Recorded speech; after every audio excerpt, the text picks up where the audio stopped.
Mercedes-Benz E-class W213 Mechanical Instrument Group Upgrade Original Digital Cluster LCD Instrument Group. First of all, we first remove the original car instrument group. The disassembly method is very simple. Only need to remove some screws and unplug the original car plug.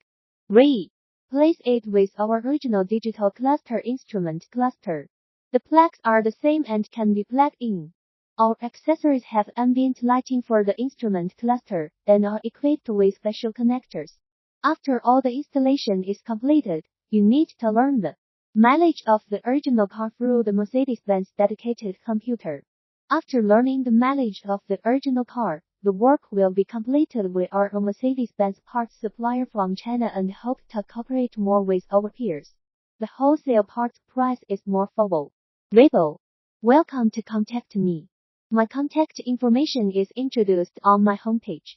If you have any questions about upgrading the digital cluster or want to know more about it,